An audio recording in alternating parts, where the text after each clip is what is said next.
So we're gonna do a little tent teardown video with Joe. And Joe, where are you driving from? Where'd you come from? I came from Tecumseh. Tecumseh. And we're over here to the Portage Lake Campground over here by the recreational area of Pekingese. We're gonna be doing some trails over here. Joe actually come to join us for some trails today and decided he would do it overnight. And I was like, well, yeah, heck, yeah. And what kind of bag you got here? It looks like That's a Slumberjack negative 20-degree mummy bag. Wow, that's a nice looking bag. It's kind of heavy for doing a full backpacking, but this is my dead of winter setup. Dead of winter. That's a nice looking pack. So I'm not rated for dead of winter, but so what have you tested this to? This Slumberjack. I did what was negative 10 degree, and when they're rated for negative 20, that's just to keep you alive. Right.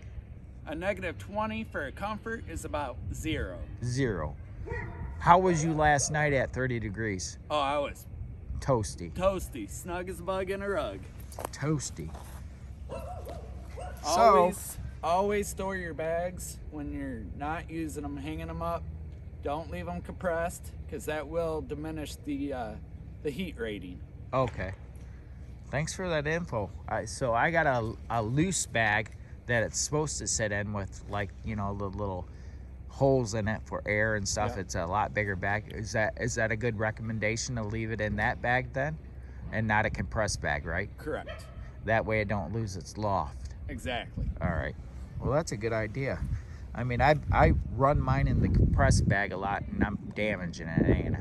As Be long honest. as you're not storing it for a long time in the compressed bag. Right. If you're just not using it at all, it's best to leave it hanging. Right. But if you can't hang it, loosely in that loose storage bag. Right. So. Well, thanks. We're learning a little bit more. What is this pack? Is this your day pack, or is this the? That's my North Face 50 liter. North Face 50 liter.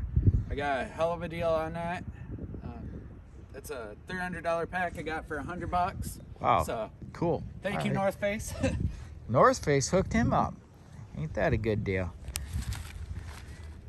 So we're gonna do a little teardown video on this here tent and it's got a little sleeping pad. Little climate. Oh, that's a nice little sleeping pad. Yeah. What's the R rating on that, or do you know? This one is they're non-insulated. I think it's rated 1.3. Their insulated is, I want to say, 3 or 4. Right. So for the R rating, it does fine in the dead of winter with a closed foam style pad underneath it, which I have right here. Just a little review on his gear setup in case anybody wants to do any dead of winter camping. This is one kind of setup you can really get out there and go with some pretty cold weather and survive. You got the 3-season tent here. Is this your 3-season tent for dead of winter, or is this what you do use? Yeah, I actually use this in about 8 degrees for the low one night. Right. And it did perfectly fine. I recommend that if you do use a 3-season tent, you make sure you have a nice ring fly, but you also have good ventilation. That way you don't get condensation built up on the inside. Right, from being so breathing and stuff. All right, so he's getting ready to tear this down. I just want to do a little bit of a review of what his sleeping setup is.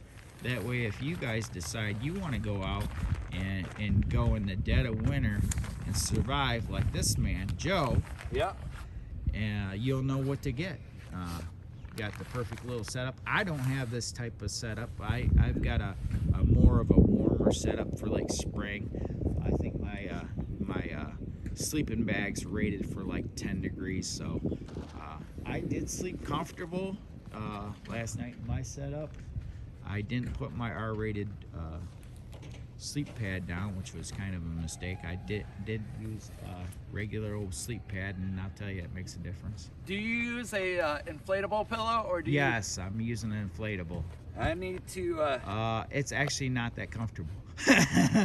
This, I'm not.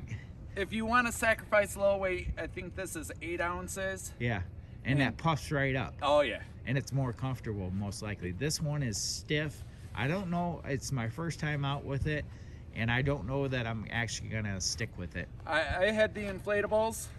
I got rid of them. I know they're less weight, Right. but I'm You more gotta be about comfort. You gotta be comfortable while you're out on the trails and stuff and camping. So that's the Alpine. What does something like that run? What is that? I actually got this at Sierra Trading Post. I think they were $15. Oh, so you got a good deal. Not Yep. bad. The one I just bought that's inflatable is like $24, and Yep. it's really not that comfortable. It's I'm hard. not gonna mention any brands, by the way. On For that me, it's hard to, with the inflatables, it's either overinflated or underinflated. one. Right.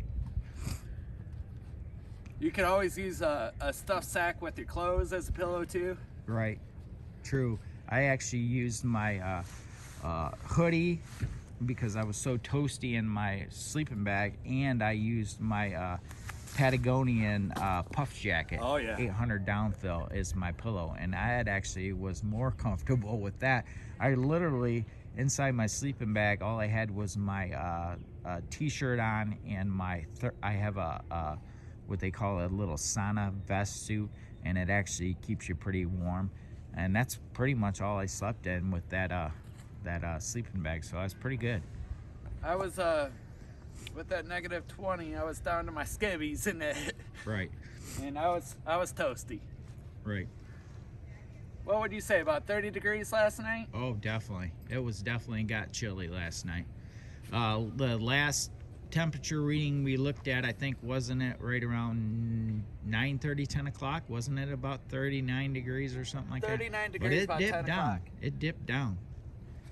I'm gonna end this video real quick, and we're gonna start another one with him tearing down